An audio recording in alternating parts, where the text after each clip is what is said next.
जय श्री राम। आज हम यहाँ पर जेठ मास कथा का अध्याय 1 सुनने जा रहे हैं। पौराणिक कथा के अनुसार एक समय भगवान सांकृति आदित्य लोक में गए। वहां सूर्य नारायण को प्रणाम करके उन्होंने चक्षुष्मति विद्या के द्वारा उनकी स्तुति इस प्रकार की। चक्षु इंद्रिय के प्रकाशक भगवान श्री सूर्य नारायण को नमस्कार है। आकाश में विचरण करने वाले सूर्य नारायण को नमस्कार है। सहस्त्रों किरणों की भारी सेना वाले भगवान श्री को नमस्कार है। रजोगुण रूप में भगवान सूर्य नारायण को नमस्कार है। सत्वगुण रूप में भगवान सूर्य नारायण को नमस्कार है। भगवान, आप मुझे असत से सत की ओर ले चलिए, मुझे अंधकार से प्रकाश की ओर ले चलिए, मुझे मृत्यु से अमृत की ओर ले चलिए। भगवान सूर्य सूची रूप है और वे अप्रतिरूप भी हैं। उनके रूप की कहीं भी तुलना नहीं है, जो अखिल रूपों को धारण कर रहे हैं तथा रश्मि मालाओं से मंडित है। उन जात वेता स्वर्ण सदृश प्रकाश वाले ज्योति स्वरूप और तपने वाले भगवान भास्कर को हम स्मरण करते हैं। ये सहस्रों किरणों वाले और शत शत प्रकार से सुशोभित भगवान सूर्य नारायण समस्त प्राणियों के समक्ष उदित हो रहे हैं, जो हमारे नेत्रों के प्रकाशक हैं। उन अदिति नंदन भगवान श्री सूर्य को नमस्कार है। दिन का भार बहन करने वाले विश्ववाहक सूर्य देव के प्रति हमारा सब कुछ सादर समर्पित है। इस प्रकार चक्षुष्मति विद्या के द्वारा किए जाने पर भगवान सूर्य नारायण अत्यंत प्रसन्न होकर बोले, जो ब्राह्मण इस चक्षुष्मति विद्या का नित्य पाठ करता है, उसे आंख का रोग नहीं होता, उसके कुल में कोई अंधा नहीं होता। 8 ब्राह्मणों को इसका ग्रहण करा देने पर इस विद्या की सिद्धि हो जाती है। जो इस प्रकार जानता है वह महान होता है। एक समय व्यास जी के शिष्य महर्षि सुमंतु तथा वशिष्ठ, पाराशर, जैमिनी, याज्ञवल्क्य, गौतम, वैशंपायन, शौनक, अंगिरा और भरद्वाज जी आदि महर्षिगण पांडव वश में समुत्पन्न महाबलशाली राजा शतानी की सभा में गए। राजा ने उन ऋषियों का अर्घ आदि से विधिवत स्वागत सत्कार किया और उन्हें उत्तम आसनों पर बिठाया तथा भली भांति उनका पूजन करके विनय पूर्वक इस प्रकार प्रार्थना की, हे महात्माओं, आप लोगों के आगमन से मेरा जन्म सफल हो गया। आप लोगों के स्मरण मात्र से ही मनुष्य पवित्र हो जाता है। फिर आप लोग मुझे दर्शन के लिए यहाँ पधारे हैं, इसलिए आज मैं धन्य हो गया। आप लोग कृपा करके मुझे उन पवित्र एवं पुण्यमय धर्म शास्त्र की कथाओं को सुनाएं, जिनके सुनने से मुझे परम गति की प्राप्ति हो। ऋषियों ने कहा, हे राजन, इस विषय में आप हम सबके गुरु साक्षात नारायण स्वरूप भगवान वेद व्यास जी से निवेदन करें। वे कृपालु हैं, सभी प्रकार के शास्त्रों के और विद्याओं के ज्ञाता हैं, जिसके सुनने मात्र से मनुष्य सभी पातकों से मुक्त हो जाता है। उस महाभारत ग्रंथ के रचयिता भी यही हैं। राजा शतानिक ने ऋषियों के कथन अनुसार सभी शास्त्रों के जानने वाले भगवान वेद व्यास जी से प्रार्थना पूर्वक जिज्ञासा की, हे प्रभु, मुझे आप धर्ममयी पुण्य कथाओं का श्रवण कराएं, जिससे मैं पवित्र हो जाऊं और इस संसार सागर में मेरा उद्धार हो जाए। व्यास जी ने कहा, राजन, यह मेरा शिष्य सुमंतु महान तेजस्वी एवं समस्त शास्त्रों का ज्ञाता है। यह आपकी जिज्ञासा को पूर्ण करेगा। मुनियों ने भी इस बात का अनुमोदन किया। फिर राजा शतनिक ने महामुनि सुमंतु के उपदेश करने के लिए प्रार्थना की, हे द्विज श्रेष्ठ, आप कृपा कर उन पुण्यमय कथाओं का वर्णन करें, जिसके सुनने से सभी पाप नष्ट हो जाते हैं और शुभ फलों की प्राप्ति होती है। महामुनि सुमंतु बोले, राजन, धर्म शास्त्र सबको पवित्र करने वाले हैं। उनके सुनने से मनुष्य सभी पापों से मुक्त हो जाता है। बताओ, तुम्हारी क्या सुनने की इच्छा है? तब राजा शैतानिक ने कहा, ब्राह्मण देव, वे कौन से धर्म शास्त्र हैं जिनके सुनने से मनुष्य पापों से मुक्त हो जाता है? तब सुमंतु मुनि बोले, राजन, मनु, विष्णु, यम, अंगिरा, वशिष्ठ, दक्ष, संवर्त, शाता, तब पाराशर आदि ऋषियों द्वारा रचित मनवादी बहुत से धर्मशास्त्र हैं। इन धर्मशास्त्रों को सुनकर एवं उनके रहस्यों को भली भांति हृदयंगम कर मनुष्य देवलोक में जाकर परम आनंद को प्राप्त होता है, इसमें कोई संदेह नहीं है। शैतानिक ने कहा, प्रभु, जिन धर्म शास्त्रों को आपने कहा है इन्हें मैंने सुना है, अब इन्हें पुनः सुनने की इच्छा नहीं है। कृपा कर आप चारों वर्णों के कल्याण के लिए जो उपयुक्त धर्मशास्त्र हो उसे मुझे बताएं। सुमंतु मुनि बोले, हे महाबाहु, संसार में निमग्न प्राणियों के उद्धार के लिए 18 महापुराण, श्री राम कथा तथा महाभारत आदि सद्ग्रंथ नौका रूपी साधन हैं।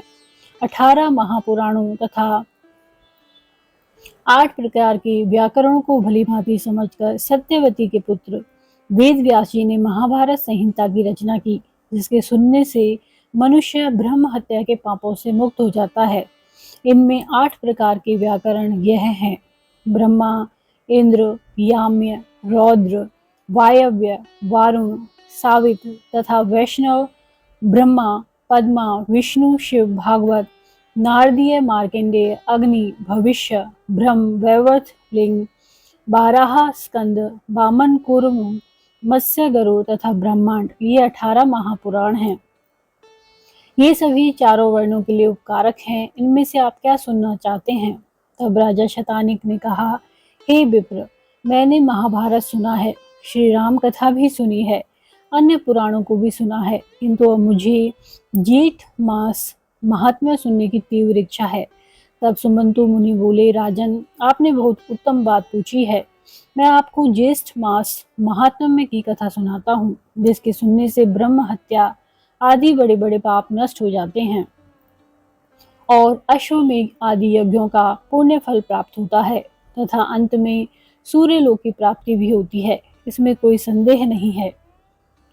यह उत्तम महात्म्य तथा कथा ब्रह्मा जी के द्वारा कही गई है। राजा शतानिक ने पूछा, महाराज, आप धनवर्धन वैश्य की कथा सुनाइए, उसने कैसा भोजन किया और उसका क्या परिणाम हुआ? तब सुमंतु मुनि ने कहा, राजन, सत्य युग की बात है। पुष्कर क्षेत्र में धन धान्य से संपन्न धनवर्धन नामक एक वैश्य रहता था। एक दिन वह ग्रीष्म ऋतु में मध्याह्न के समय वैश्वदेव कर्म संपन्न करके अपने पुत्र, मित्र तथा बंधु बांधवों के साथ भोजन कर रहा था। इतने में ही अचानक उसे बाहर से एक करुण शब्द सुनाई पड़ा। उस शब्द को सुनते ही वह दयावश भोजन को छोड़कर बाहर की ओर दौड़ा, किंतु जब तक वह बाहर पहुंचा तब वह आवाज बंद हो गई। फिर लौटकर उस वैश्य ने पात्र में जो कुछ छोटा हुआ भोजन था उसे खा लिया। भोजन करते ही उस वैश्य की मृत्यु हो गई और इसी अपराधवश परलोक में भी उसकी दुर्गति हुई। इसलिए छोड़े हुए भोजन को फिर कभी नहीं खाना चाहिए। इसी तरह अधिक भोजन भी नहीं करना चाहिए। इससे शरीर में अत्यधिक रस की उत्पत्ति होती है, जिससे प्रतिशाय अर्थात जुकाम, मंदा, अग्नि ज्वर आदि अनेक रोग उत्पन्न हो जाते हैं। अजीर्ण हो जाने से स्नान, दान, तप, होम, तर्पण, पूजा आदि कोई भी पुण्य कर्म ठीक से संपन्न नहीं हो पाते। अत्यधिक भोजन करने से अनेक रोग उत्पन्न होते हैं और आयु भी घटती है, लोक में निंदा होती है तथा अंत में सद्गति भी नहीं होती। उच्चिष्ट मुख से अर्थात झूठे मुख से कहीं जाना नहीं चाहिए। सदा पवित्रता से रहना चाहिए। पवित्र मनुष्य यहाँ सुख से रहता है और अंत में स्वर्ग में जाता है।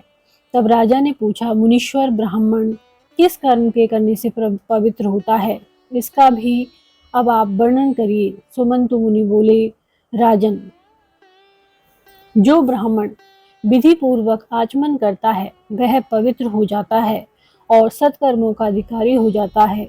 आचमन की विधि यह है कि हाथ पांव धोकर पवित्र स्थान में आसन के ऊपर पूर्व अथवा उत्तर की ओर मुख करके बैठें। दाहिने हाथ को जानु के भीतर रखकर दोनों चरण बराबर रखें और शिख में ग्रंथि लगाएं।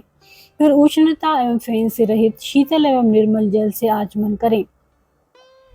खड़े खड़े बात करते, इधर उधर देखते हुए शीघ्रता से और क्रोध युक्त आचमन न करें। राजन, ब्राह्मण के दाहिने हाथ में 5 तीर्थ कहे गए हैं: देव तीर्थ, पितृ तीर्थ, ब्रह्म तीर्थ, प्रजापत्य तीर्थ और सौम्य तीर्थ। अब आप इनके लक्षणों को सुने। अंगूठे के मूल में ब्रह्म तीर्थ, कनिष्ठा के मूल में प्रजापत्य तीर्थ, अंगुलियों के अग्रभाग में देव तीर्थ, तर्जनी और अंगूठे के बीच में पितृ तीर्थ और हाथ के मध्य भाग में सौम्य तीर्थ कहा जाता है, जो देव कर्म में प्रशस्त माना गया है। देवार्चा, ब्राह्मण को दक्षिणा आदि कर्म, देव तीर्थ से तर्पण, पिंडदान आदि कर्म, पितृ तीर्थ से आचमन, ब्रह्म तीर्थ से विवाह के समय लाजा होम आदि और सोमपान, प्रजापत्य तीर्थ से कमंडलु ग्रहण, दग्धि, प्राशन आदि कर्म सौम्य तीर्थ से करें। ब्रह्म तीर्थ से उपस्पर्शन सदा श्रेष्ठ माना गया है। अंगुलियों को मिलाकर एकाग्र चित्त हो पवित्र जल से बिना शब्द किए 3 बार आचमन करने से महान फल होता है और देवता प्रसन्न होते हैं। प्रथम आचमन से ऋग्वेद, द्वितीय से यजुर्वेद और तृतीय से सामवेद की तृप्ति होती है तथा आचमन करके जल युक्त दाहिने अंगूठे से मुख का स्पर्श करने से अथर्ववेद की तृप्ति होती है। होठ के मार्जन से इतिहास और पुराणों की तृप्ति होती है। मस्तक में अभिषेक करने से भगवान रुद्र प्रसन्न होते हैं। शिखा के स्पर्श से ऋषिगण, दोनों आंखों के स्पर्श से सूर्य, नासिका के स्पर्श से वायु, कानों के स्पर्श से दिशाएं, भुजा के स्पर्श से यम, कुबेर, वरुण, इंद्र तथा अग्निदेव तृप्त होते हैं। नाभि और प्राणों की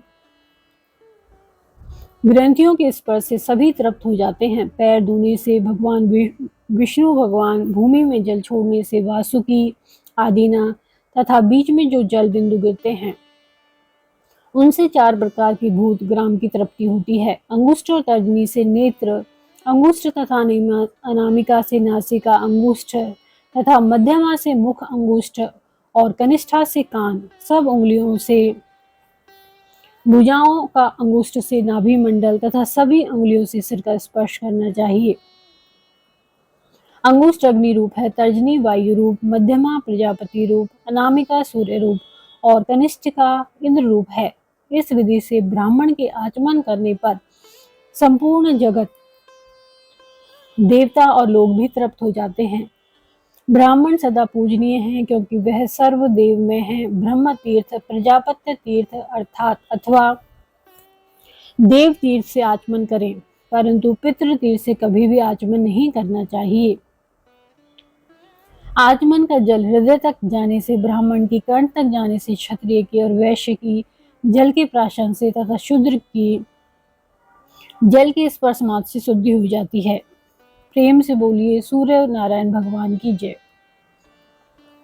आज का अध्याय यही समाप्त होता है। धन्यवाद।